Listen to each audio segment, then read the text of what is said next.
Good evening, everyone. My name's Gilbert, and on behalf of Vroman's Bookstore, I'd like to thank everyone for joining us for our virtual event with Sandi Tan in conversation with Kevin Kwan, discussing her new book, Lurkers, which can be purchased by clicking on the buy button below. For now, Vroman's Live will continue to host virtual events, which you can learn more on our website as well as our social media. Our next event is tomorrow, April 1st at 6 p.m. as we host Wendy Hurd in conversation with Aidan Thomas discussing her book, She's Too Pretty to Burn. For regular updates on upcoming Vroman's Live events, please feel free to subscribe to our newsletter. Now, today's virtual event will have a Q&A component. So to submit a question, please use the Ask a Question button, which is right over here at the bottom of the screen.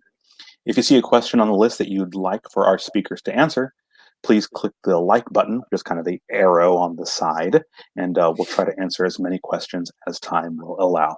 And since we're talking about all the business at the bottom of the screen, another reminder that you can purchase a copy of tonight's featured book, Lurkers, by clicking on the Buy Lurkers button below the viewer screen.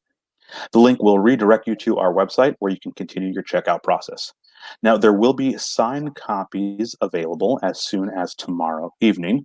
So if you order online, please make sure to put signed copy in the comments section of your purchase. Now, Sandi has also let me know that if you would like not only a signed copy, but also a farting bird with that signature, go ahead and put that in the comments too. I'm sure that'll be fun for everyone. So now we would appreciate any purchases that you make through Vroman's. Vroman's is the oldest independent bookstore in Southern California. We are 127 years old. We've been around since 1894, and it's thanks to avid readers and our generous patrons like yourselves who keep our business alive. So we appreciate every bit of your support. All right, let me introduce our guests. Our interviewer tonight is Kevin Kwan. He is the author of Crazy Rich Asians, the international best-selling novel that has been translated into more than 30 languages. Its sequel, China Rich Girlfriend, was released in 2015, and Rich People Problems, the final book in the trilogy, followed in 2017. For several weeks in 2018, the Crazy Rich Asians trilogy commanded the top 3 positions of the New York Times bestseller list, an almost unprecedented single-author trifecta, and the film adaptation of Crazy Rich Asians became Hollywood's highest-grossing romantic comedy in over a decade. In 2018, Kevin was named by Time magazine as one of the 100 most influential people in the world. Now, the author tonight that we are welcoming is Sandi Tan. She is a film critic, writer, and filmmaker. After attending the University of Kent, Wait. she wrote... What's that? No. Who wrote that intro? It's like, well, never mind. Disregard all of it. Okay. It's very old, I think. Okay. In that case. Okay. Tan has been the director for short films The Movable Feast and Gourmet Baby. Wait, that's very old. Never mind. Let's go on. Sorry, okay. I'm being very rude now. Never mind. Well, so apparently take all of this with a grain of salt, but she is best known for her full-length 2018 documentary, Shirkers. Shirkers made its debut at the 2018 Sundance Film Festival, at which it won the Directing Award in World Cinema Documentary. Her debut novel, The Black Isle, was published by Grand Central Publishing in 2012. They are with us tonight discussing Sandi's new novel, Lurkers. Kevin said about this, quote, "How is Lurkers simultaneously hilarious and horrifying? I'll tell you how. Pure genius." Now, with that, I am proud to introduce Kevin Kwan and Sandi Tan. Kevin and Sandi, hello. Hi. Hello. Thank you for that. I'm so sorry for being so rude. Sorry for the... I'm sorry that it was not up to date. No.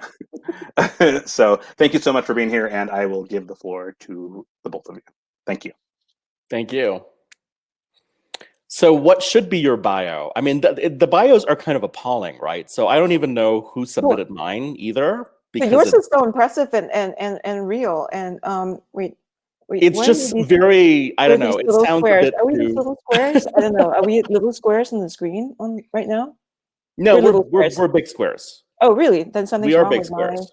my thing. It doesn't matter. I don't need to see myself. No. Mine is really, really, old. I guess it's very disturbing to see. Why is mine? I'm clicking on. Okay, I don't know. Anyway, you may want to. It may be the chat may be expanded, or something else may be expanded on the screen and taking up some of it. Sometimes no, it's not. It's not. Okay, now I'm fine. Okay, excellent. Great. Nice. Yes, we're a little off sync. We look like badly dubbed Japanese movies, but it's okay. I like being badly dubbed Japanese movie. No, this is Godzilla 1969. So we can I'm so happy try to like see you. sink and like pause and do like unnatural pauses. How's that? Yeah. Anyway, I'm very happy to be here. Thank you for doing this. It's really so a pleasure. Nice I don't think I saw you. The last time I saw you was at the Shirkers screening. Yeah. I think that might be, and it's pretty crazy because I was an emotional mess after that movie. Yes. And you had, and I was laughing. You were laughing because you were very manipulative in not telling me that this movie was going to be what it was. And of course, many of you here, I think, are fans of Shirkers, the movie. The amazing Sundance award-winning documentary movie, and just yet another work of genius. But those of you who haven't seen it, do yourself a favor. It's on Netflix, and it's just such a transporting film. And I can speak from experience. It really transported me to, the Singapore of my youth, really. And you captured something that, has long since disappeared. So it was special and surreal and, and strange in the most amazing possible ways. And I need to bring myself to watch it again at one of these days. But it was great to see you then, and it's great to see you now again. And congratulations, first of all. No, congrats. Yeah. To everything that's happened on Lurkers. Wow. Your magnificent new book. Thank you. As you know, I loved it. I can't tell you how much I loved this book and how much it was really a balm for me, during this very, very strange past few months. I didn't know what to expect when I first picked up this book. Well, I didn't know what to expect surprise. when I sent it to you, because I was like, we had such a great time. It was so weird to think that last time I saw you was at the Shirkers screening at the New Beverly, and I had you do the Q&A. I mean, I had you host the thing, and it was really fun. It was really fun watching you cry, and then now it's like we were stuck. We couldn't ever even have coffee because of the stupid thing. So I haven't seen you in a while, and then I sent you this book, and I have a very hard time crying. This is a real thing. I literally since age 12, I stopped crying, and I really don't cry. And I try to find movies that will make me cry. Yeah. And actually friends suggest movies and they never work, It's always the most unexpected things that, move me to tears. Like going to Falling Water, for example. I remember going to Frank Lloyd Wright's house, the house he designed in Pennsylvania, and just walking up and approaching it, and you round the corner and you see the house for the first time. And I just started sobbing, wow. And I'm like, where is this coming from? But this thing is so moving. And so I think moments of genius transport me to tears. So this is a compliment here. And I will stop this because I know you're very shy. You don't like paying compliments. Yes. But so we'll stop the compliments very quickly. No. But feel free to go on. But thank you. Yeah. But it was really a surprise to pick up this book. Because first of all, the only book I know of yours is The Black Isle. Sandi Tan's first novel, published by Hachette, right?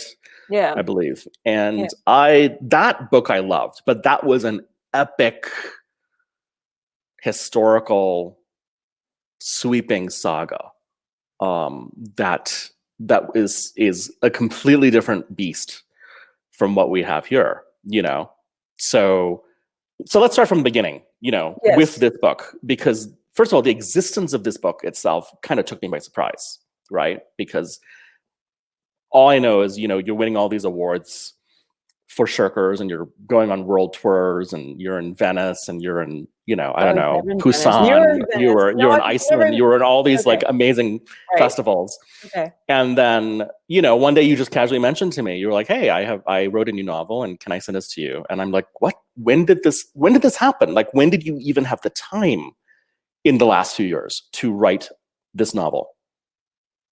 When did I have the time? Well, you know, the thing is, the secret is I started it a long time ago, which and then I finished it very recently. So it was kind of a long gestating thing, and it kind of makes sense when you read the book because it's set over many decades, and it actually the most, I guess, the most recent period in which it's set is from like say the 2005, 2006, 2007, and that was around the time when I was writing this thing. I was in my early 30s, and trying to do a book that kind of, I was saying hello to the neighborhood I was moving into, which is in you know, north of Pasadena, Altadena in California, just outside LA.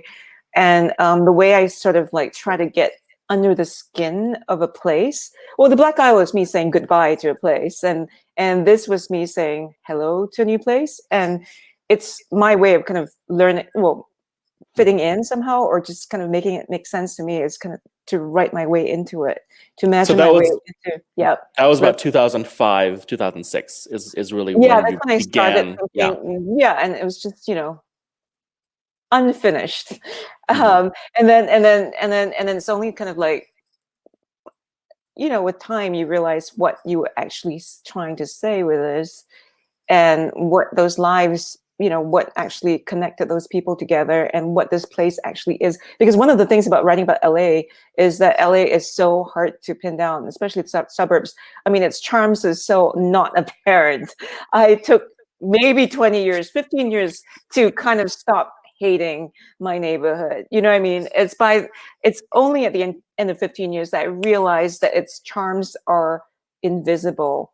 You know, it's deeper than just like charming. I mean, a lot of LA is not like charming streets. The streets are ugly, but there's something that's really deep about these places once you live there and know what they're about. I don't know. I find that very true. Like, you know, I feel that way, for example, about New York. You know, I was just talking to a friend of mine who just returned to New York and was reminded by how ugly the city, and especially the outskirts of New York, can be. And I was like, well, you know, the beauty of New York really, it comes out in very mysterious ways, I find. But I think for most interesting cities, that's the case. You know, you really have to get underneath the skin of a town to really kind of appreciate it. And I think that's really kind of what you did with this book. And I mean, this was a question I had later on, but, you know, to me, it really was a Valentine to LA and a certain aspect of LA, you know. So I was wondering, like, what was your relationship to the city then? And you told me at that point you were still getting to know it, and, you know, baffled and maybe not so in love with it. And what is your relationship to LA now? It's still ambivalent. I think my relationship to everything is ambivalence. Like even the things I love, I am slightly ambivalent about. So it's, you know, I think LA is not a place that's easy to love. It's not, you know, I mean, there of course like postcard, you know, views of sunsets and the beach and all that kind of stuff, but everything's splotchy.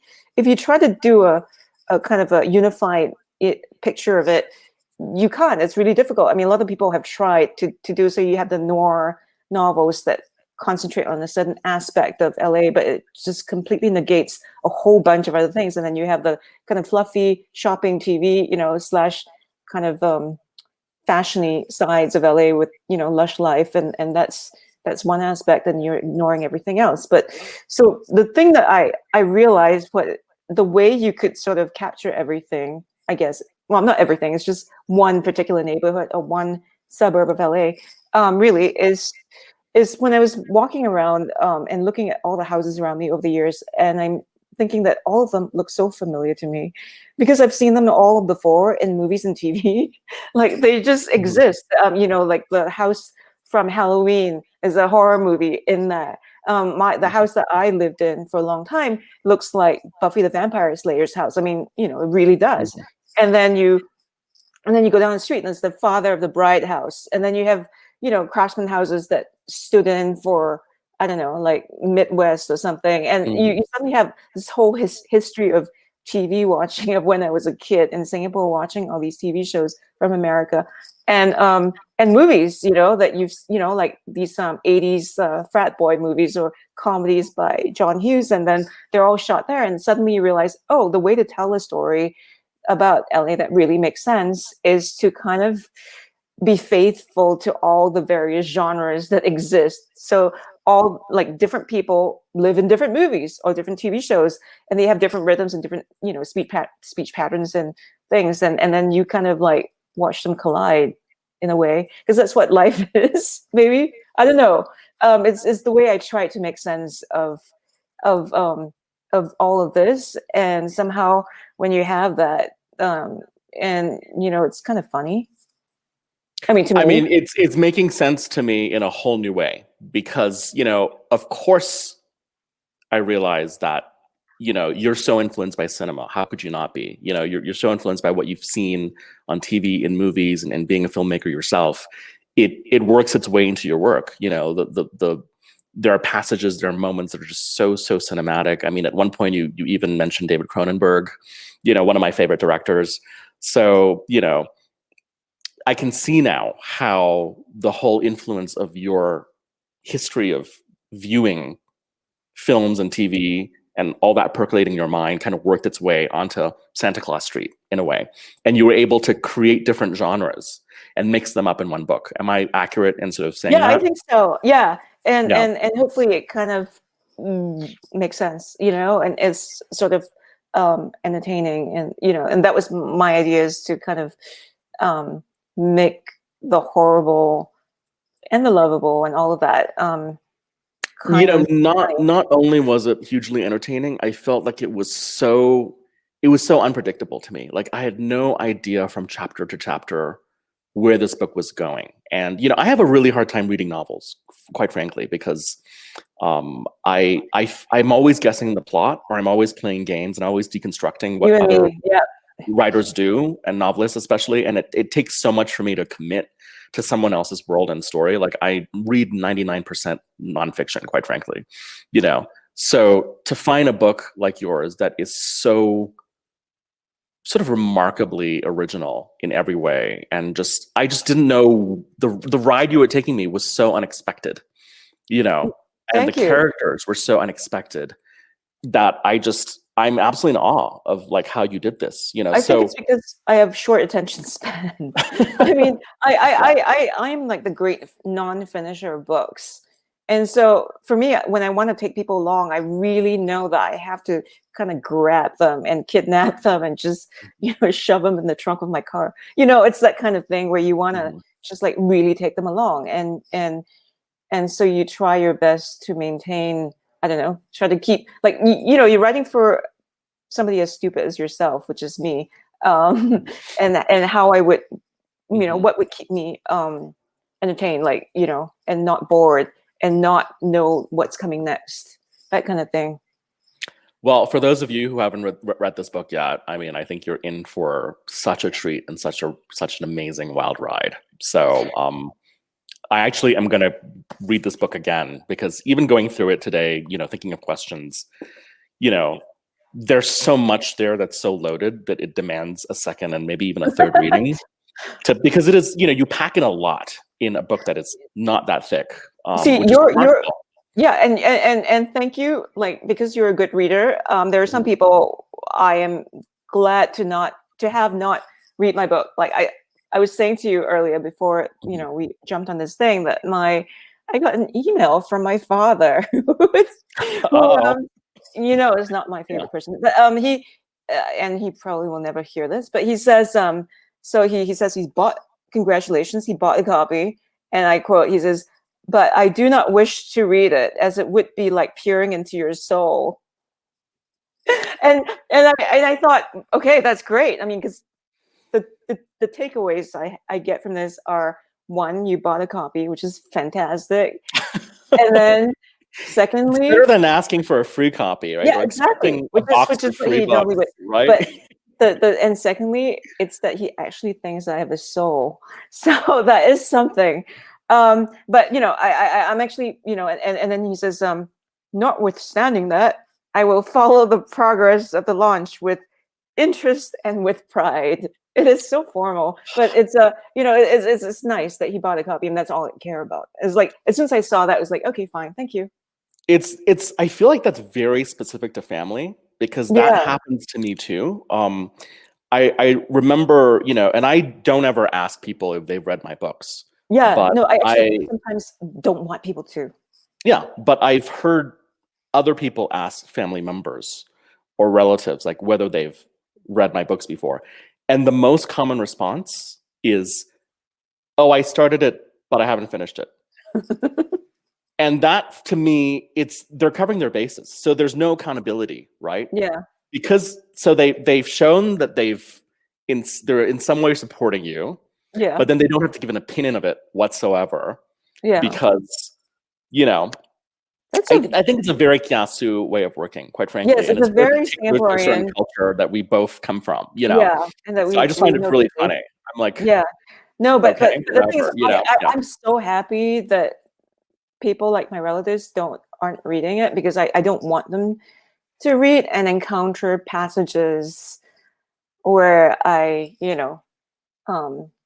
talk about a teenage boy's penis, like comparing it to the handle of an axe, or something like that. Although that's pretty funny. Yeah. It's my mom found out I was writing a novel, so I wrote a novel last year, right, called Sex and Vanity. And there was like an announcement before the book came out, and then she called me up and she goes, "So, what do you know about sex, Kevin? Why are you writing a book about sex?" I'm like, it's a novel. It's not about sex. There's actually very little sex in the book. Amazing. Yeah, but it's amazing. It's so funny how literal some people take things. But I would take it as a compliment. It tells me that your family is in some ways very intimidated by your genius, and so they're protecting themselves. But what I found interesting was that I feel like I know you to a certain extent. Yeah, you do. And I did not find you in this book at all. I mean, I can see how you wrote this, but it was constantly surprising to me, and it makes me want to ask all these really dumb questions. No, I like dumb questions. So some of them are beginning to be answered. First of all, I now know the impetus of why you began writing this book, right? And you came to LA, you had this gestation period, which I think really helped you thread the needle of all the different storylines. But the characters are just so unbelievably original.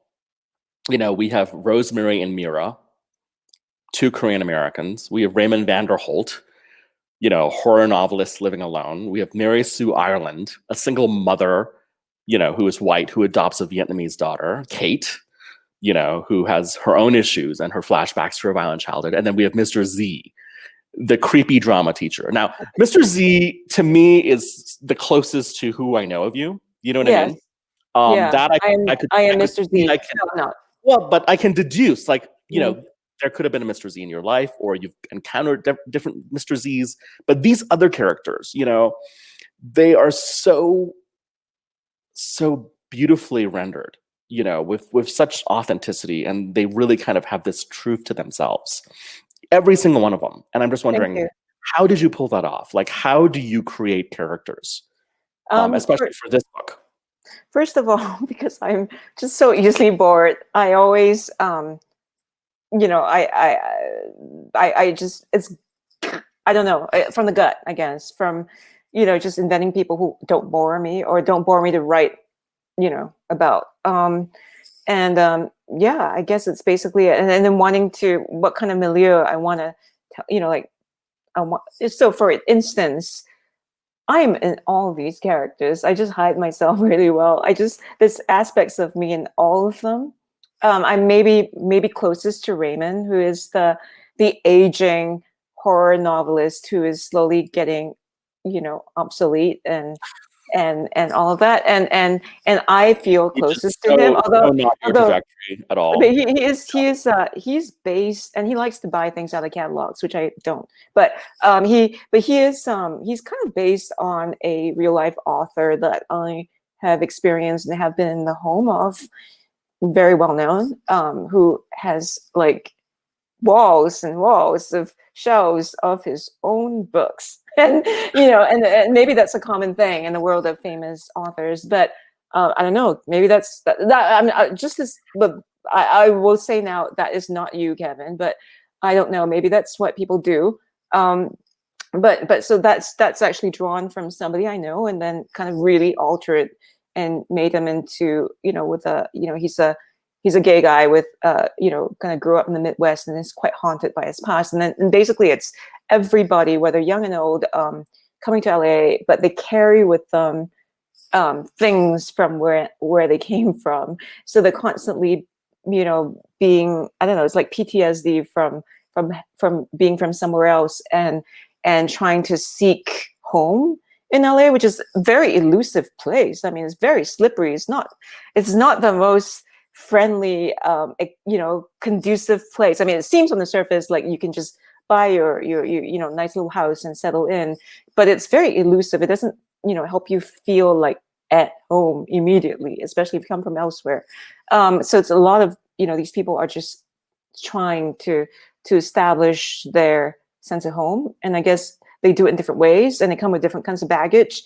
And in just writing those characters, they come alive, because you're trying to find different ways in which they deal with the past, and they come from different places, and things like that. And it's just fun to sometimes write about hippie colonies on in the northern coast of LA in the 70s or something. I mean, it's just like stuff I wanted to write about because the places it passed through, and then decide that, oh, this would be a very interesting character and then her ending up, this character ending up in Florida, where she would feel like, oh, never in a million years would she feel comfortable there, but somehow she is super comfortable there, because life surprises you. So as I was writing this, I was actually being surprised by life itself, as these characters were encountering different fates. And so that became fun. I think it's mainly, it's kind of a roundabout answer to your question, which not is at all. that Not at I all. am very easily bored, and I just want to constantly be surprised by my characters as well. So you're both an inventor and an observer. It seems like most of your characters, you are too. they're amalgams of people you know and observe. And I'm really not an inventor. I'm really 100% an observer, I have to say. Actually, the way we became friends was I read the first book, your first book, Crazy Rich Asians, and I was like, oh my God, this is nonfiction. Remember that? I told you that. This is like, I know these people. I mean, I literally know these people. I know this is real. This is factual. And you quite literally do know some of these people. Yeah. We've played the Kevin Bacon 6 Degrees game for Singapore, and you've actually identified some people, Well, and then I showed you this picture of my grandmother and her pals. And then one of them was your grandma. My great aunt. Yeah. So it's a small island. These things happen. Yeah. But yeah, no, but I think you are much more of an inventor than I do. I am, as far as what you're telling me, because you take these seeds of these people you observe, but then you've recreated them, right? In most cases, like you're not giving me the autobiography of Mary Sue Ireland and what really happened in her life. You've created her world in many aspects. I'm surrounded by less interesting people than you are, so you don't have to. Maybe you just have to take notes, and I would have to invent different fates for them. How about when it comes to creating atmosphere and place? Because I feel like you really managed to capture so well all these different places and these different milieus and the different, like from the hippie camp to even like, Mary Sue's trip to Vietnam and all that. Like, do you have to go to places in order to write about them? Sometimes these are places I've been to, and they just launched in my memory and I took notes, like I want to get this and that in, or maybe when I'm writing about a character and I remember what I felt like I'm so often just kind of led by emotions and led by memories and just kind of, because I'm, maybe I'm, less intellectual or something. It's more feelings, I guess, that I can remember, and then it's like a strange thing of being kind of a method writer or something, where you kind of those things lead you as opposed to ideas, maybe. Um, but yeah, so I just really like immersive stuff. I know it's really corny to say this because everybody wants to do immersive stuff, but I really like, short of having, you can't play music when you're writing a book. You're actually having to write every darn word. So you want to have every darn word kind of help you, kind of conjure up some kind of universe in which you can wrap this person and take them some, like take your reader hostage and kind of like selfishly whisk them away to some place, I guess. And have them believe that it feels real. How much editing do you do? I mean, how many drafts do you go through with each chapter and each story? A lot, right? A lot. Editing is the, as you know, editing is the main part of writing. I think I was, the ARC that you read and you were holding up. I mean, I think the final version, I keep saying, is maybe, I don't know, like 7.2% funnier, maybe. I don't know, maybe only 6.3%, but a little bit, because I rewrite sentences and tighten them, and I just cannot bear to look at a previous draft. Like once I've done a draft, then the previous one is like, it's just torments me. It's just like the worst thing in the world, and I just cannot look back. So I'm that kind of person, completely hopeless redrafter. And sorry, I'm having a laughing fit thinking of some of, because this is also, for those of you who haven't read this is a very, really funny book. And there were so many moments where I was truly laughing out loud, and there was one, there was one scene in particular, when I'm now curious which one. It's when Mr. Park's writings are revealed. And I hate to say it, I was reading his writing and I was in tears from laughter, but also sadness. I was so profoundly, I don't want to give too much away, right? But to me, it was so brilliant. That was such a brilliant moment, because you managed to say okay, go ahead, please. I just remembered something. Sorry to interrupt you. Thank you. No. I keep interrupting you while you're complimenting me, which is very counterproductive, but that's me. I just remembered that one of the sad things about actually not a sad thing, it's just a funny, ironic thing about my father not wanting to read my book, is that he'll never discover that those were actually his stories.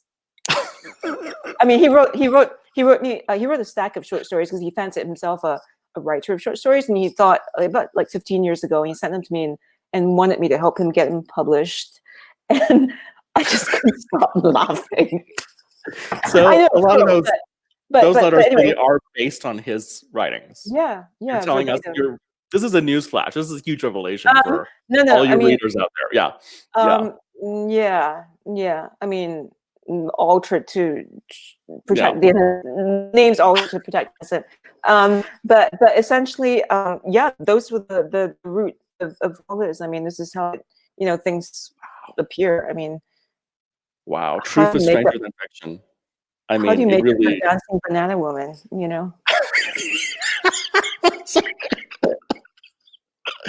I'm having a laughing fit because I was remembering it. I was it was it's so great. Okay, I'm going to go away now. And no, it's good. It's good. To me, it was so profoundly creative. You know what I mean? This is a treat. It's the last time I made you cry, and this time I'm making you laugh. So that's great. I can't stop laughing. So sorry. I'm a horrible interviewer. Now you know. No, everyone knows. It's good. Thank you. So, wow. Thank you. That was quite a revelation. So, you were born in Singapore. Yes. And then you were, I would assume you were 18 when you went to Kent. Yeah. And studied there and went to University of Kent. And then did you go to New York after that, or were you in LA first? No, I was in New York first. From Kent, you went to New York and attended Columbia. Stay with me here for a second. And then after grad school in Columbia, you stayed in New York for a few years, I think? No, I came to LA. Okay, then you came to LA. So you've been in LA now how many years? 20 years. It's a long time. Yeah. And it's funny because I have that on my amended bio on the book flat. Is that I've been here 20 years, but people still think I live in New York. Interesting. I mean, like, people I work with assume that I'm in New York. We've already talked about how you really have captured LA in this really spectacularly authentic way. You know, what fascinates me is how you've really managed to capture these characters, these very American characters, in such, to me, a profoundly incisive, and there's a devastating truth to all of them. It reminds me in many ways of Joan Didion and her fiction. In a strange way, I was seeing parallels in how she was describing places and environments and people in Played as It Lays, her novel that's set in LA. I don't know if you've ever read it. And there was also an aspect of the way you captured these Americans that reminded me of Robert Frank's work. I don't know if you know his photography. I mean, but thank you. I'm just stunned. And so for those of you who don't know Robert Frank, he's one of the greatest photographers of the 20th and 21st century. He actually died last year, I believe. And he created a seminal work. He made a series of photographs, which became a book called The Americans. And he was Swiss. But he came in his 20s, I believe, mid-20s, and traveled around America. And the images that he captured really revealed America in a way that had never been seen before in photography. And I think in many ways, you revealed aspects of these characters that, to me, you've been able to do it because you weren't a native-born American. Does that make any sense? That makes sense. I mean, I appreciate it that everybody is constantly striving to pursue happiness or something. I mean, for one of a less corny phrase, but people just are trying to make sense of home, I guess. And even if you're native-born American, like you're from Iowa or something, there's this sense that you're not quite grown up yet. I mean, all my characters in some ways are like overgrown teenagers or something. They're just like not finished growing up. And they're just constantly, maybe it's a California thing that makes you feel that way, because you're legitimized and you're just being infantile. But that's that maybe that active search for a sense of home maybe kind of makes them seem more alive. I don't know. I mean, it's very hard for me to analyze my own work, but I'm sure. But thank you for your kind words. But you felt like you could identify in some way with each of these characters. Yeah, there's lots of me in them, filtered through many different things. Mm-hmm. So on a whole different note, okay, and maybe you'll see. Are there filmmakers who have influenced you as a writer? Yeah, yeah. Like maybe even more than writers have, because I've been such a bad reader, and the writers I admire so much are just impossible. I will not ever reach where they want to. I don't know. I just whatever. I'm just babbling now because I'm so stunned by this. I guess for this book in particular, I was maybe more influenced by TV than by cinema, because it's kind of like a lot of different characters, and you kind of follow them back and forth through time, and it's not conventional. Well, it's not each of them goes off into that little rabbit hole, because you go off into their backstories. And when I began writing this, I was actually watching a lot of shows like 6 Feet Under that kind of freed how we think about long form narrative, and where we can there's this family of undertakers, there's many of them, and the friends, and you follow each of them, separately, different times often, and it just freed me to think that you could do that in a book. Then I tried it, and this is what it is. And it's so I was maybe more influenced by TV, maybe, than movies in writing this book. I can totally see that. So you Yeah. mentioned 6 Feet Under. Were there any specific shows or directors that you think have sort of inspired what you did in this book? Oof. No, because I would be ashamed to name them. Because I no, actually I don't know. I really, I don't know, because it's not David Lynch at all. It's never one thing. It's like a whole bunch of people who's ever shot a frame of a white picket fence. It's I was everyone actually who's thinking Picket Fences, the TV show. In a no, way. I never got to that. Okay. But yeah, it's like everyone has tried to tackle it. There's aspects of Buffy the Vampire Slayer. There's I mean, really not. I mean, don't take that. I don't have any like real life vampires in this. But they're all metaphorical monsters in this. They're always on at the periphery of life. They're monsters waiting to get you, because that's what suburbia is sometimes. So yeah, there's all those and then there's me also not wanting to be like those movies that bored me, or that kind of told them in a cliche way, or TV shows that told stories of immigrants, say, in a very cliche way. So it's me reacting to all of that and wanting to make these people feel more authentic and more like how I want to see them on the screen or read about them. I don't want that tired cliche way of talking about the teenage Korean American and all her identity issues or something. I mean, I'm not interested in that. So I'm writing about what I want to see, hopefully reflected in media in the future. People who are a bit more live, and no one's ever. I think in the book, like, there aren't that many people who are that sorry for themselves, and I just want it to be entertaining. I guess I was mainly reacting against. Rather than aspiring towards, maybe I was reacting again to things I didn't want it to be. I don't know. It's a stupid answer. I think it's almost like you have a filmmaker's approach to writing a book, which I think is fascinating. Because you're visualizing the scenes, you're thinking about character in a way that's beyond just the words in the text. Yeah. And then you're constantly editing, right, as you would a movie, but for a book. And I think that's what makes it so successful. So I'm going to ask you this question. You don't have to answer, because I know how secretive Hollywood is. But, to me, this book so naturally lends itself to an amazing limited TV series. And I hear now that there's a lot of hot interest from Hollywood in Lurkers. Can you comment on that at all? No. Okay.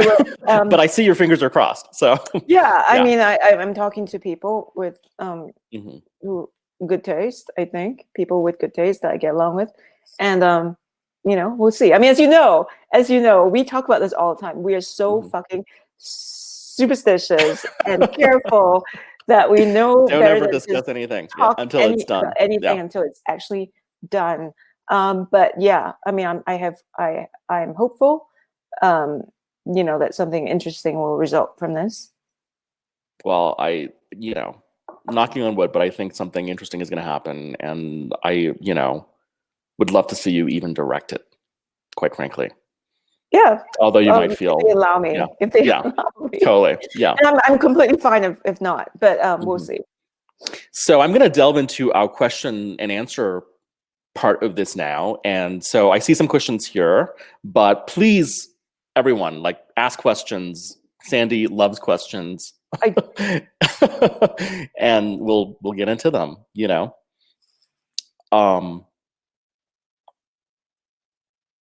let me just quickly look through them, because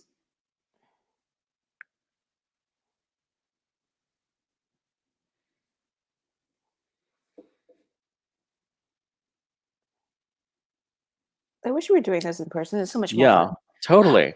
So this is a fascinating question that Scott Cameron asked. Okay. I'm just going to read it. If you divulge the taxonomic identity of the book cover beasts with any greater specificity than class, mammalia, what would be a spoiler? You have to read the book to find out. Scott, this is because I know that people with cats would be offended if I said it was dogs, right? And the people with dogs would be offended if I said it was cats. But a very intriguing question. And people with foxes would feel very left out. So I don't know. It could be. That's the thing. It can be anything you want it to be. But if you read the book, you realize what it is. You heard it there. So Lizzie asks, when it comes to choosing a medium to show an idea, example, film versus purely written work, is that decision made at the start of making a story or something that becomes apparent through its development? Oh, great idea. Great question. Hi, thank you. This is a really smart crowd we're talking to here. Yeah, great questions. scary. Yeah. It really depends. Like for instance, my last book, The Black Isle, I was forced to write this book because if I knew that if I wrote it as a screenplay and hoping that somebody would try to finance this kind of a sweeping historical saga with like great set pieces set in World War II Asia and then including a set piece with a woman having sex with an octopus. I mean, I think that would cost way too much money and people may not like it or be, whatever. So I knew that to just kind of show that I could do it or tell the story, it's quicker for me to write it as a book just by myself. It's just me and the computer and just me banging my head against the computer or me in a notebook, and I don't have to involve anyone else. And whereas if you wanted to try to make it as a movie or a TV thing, it's just endless. So that was why I wrote that as a book. And maybe in some ways this one too. But I don't know. It's just somehow there. And then the things that are just screenplays, of course, that I've written a bunch of, and it just I think now as I get older, the question is different because now it's about possibility and probability and which one makes more sense, which one's more probable would happen, whether it get published or whether somebody would buy the screenplay and make it into a film. So those are the considerations now, I guess, as opposed to in the past when you're 15 and you're just like do everything. And now time is finite and energy is finite, and then you just kind of choose the right vehicle, I think, for each idea. I'm so glad I'm actually quite limited, because if I could think of if I could write operas, then I might think that too. Or if I could do a podcast, I might think that too. But luckily I don't. So I'm very limited to just this. So here's a question from Erica M. To you both, what do you miss most about Singapore? Is there any place in LA that reminds you of Singapore? I'll answer this first, so it gives you a chance to think about your answer. I miss my home. I miss the childhood house I grew up in Singapore the most. And I guess, there's certain windy streets in Bel Air and Humbly Hills that remind me a little bit of that neighborhood, although not quite, because you can't quite capture the sort of very tropical nature, and the density of the foliage and the heat and the humidity. That LA is a different beast altogether. How about you, Sandy? I guess it would be the same. We talked about this a lot with our strange sense of nostalgia where, we kind of grew up pretty close to each other, I guess, but we didn't know each other. And but those places do not exist anymore. I can say. So the things that I miss, I think I tried to capture in Shirkers, because a lot of my original film Shirkers was which was shot in the 90s, caught the tail end of those nice tropical lush, that part of Singapore that is no longer there. That was it saying its goodbye to, before it gets torn down and turned into a skyscraper, or that was the last gasp of that Singapore. So that I miss that. I may not miss the current version of it so much, although there are nice things about it, very spectacular tall buildings and, strange gardens and stuff. But the thing I miss most actually is the food, I would say. And it's hard to find any equivalent of that, maybe at Kasha in Santa Monica. That would be the closest. But really that is, the lost thing. There's that Brazilian word, right? Saudade, for like this nostalgia for something that you haven't really experienced. But I don't know what better word we have for kind of a tropical melancholia that we both feel for something that we have experienced, but it's really hard to describe. I don't know. And we both both our family houses that we grew up in, like yours was turned into was it a condo tower, I believe? It became a kind of a condo that then our family lived in as well as other people for a while, and then that was really quickly because things don't last in Singapore, even though they're built to look like they would last 100 years. They get torn down after 15. And then this high, just really high tech looking place that looks, even when you're standing in front of it, looks like a computer generated thing. It does not look real. Like you go up there and touch this fucking building and it's real, but it still does not, it defies logic. And that's what so much of Singapore is now. Like if I went there and took a picture and sent it to you, it will look fake. But it will look just as fake if I was standing right there in front of it. So in some sense, I mean, the place just doesn't feel that real to me anymore. Yeah, and my house was turned into, they was on top of a hill, and they raised the whole hill and built 4 huge mega mansions on it. These tall 5-story houses, not the same anymore. Thomas Nakanishi asks, what do you think of the state of Asian/Asian American aesthetic? And in what ways do you see Lurkers expanding and growing it? I would aspire for it to expand it, whatever it is.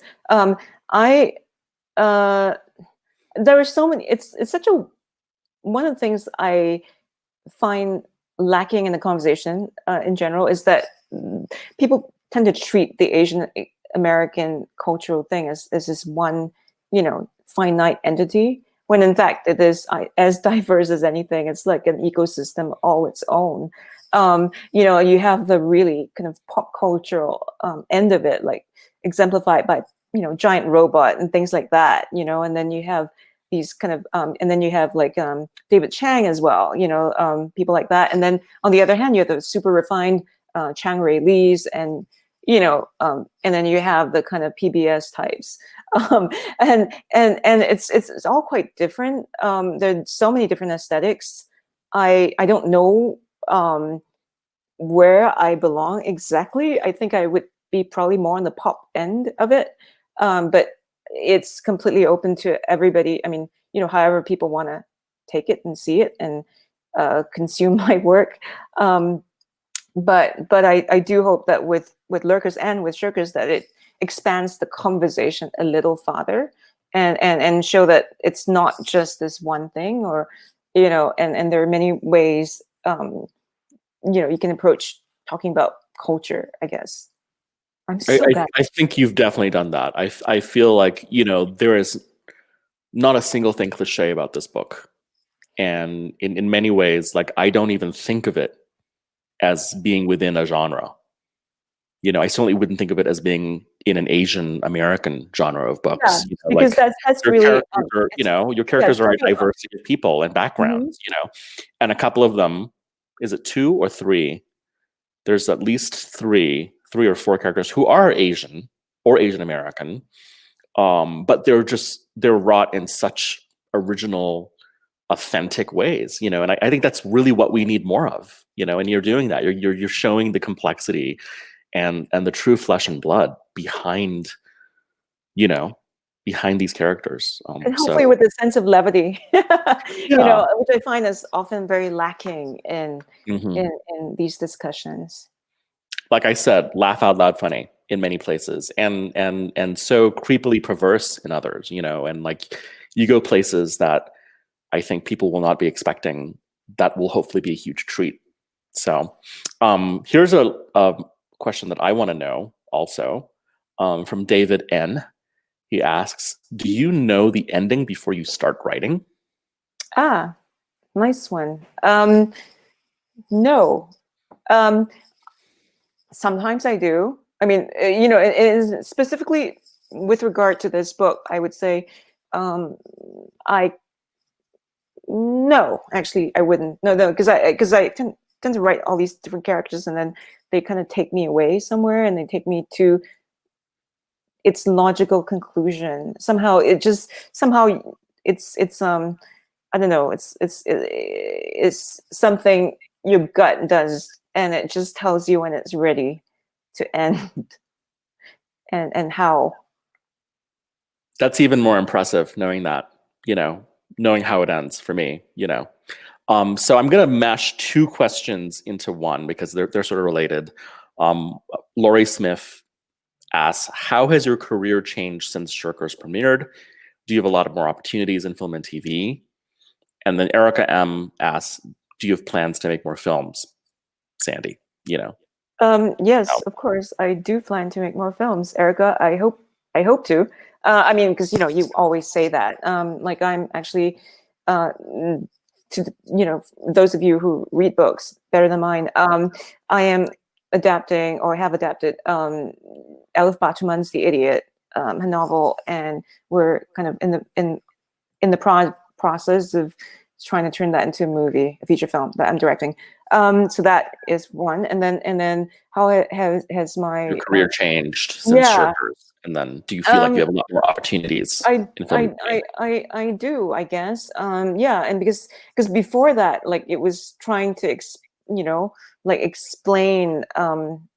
you know, what an invisible man looks like. You know, you're trying to describe this thing that's really like what you can do, and you don't have any evidence for it. And then you suddenly have this thing that you made that people then, you know, believe you a little bit more. I mean, I'm not saying they, you know, it's not super easy, but it is much easier, and people do trust you a lot more, and you know, I'm just so superstitious, like you, Kevin. We're always just underplaying this stuff, but I believe in just being cautiously optimistic, and yeah, and it's been good, and I hope it keeps getting better. So this is going to be the last question of the night. Unfortunately, this hour has totally sped by. Thank you all for being here and for thank you for spending an hour with us.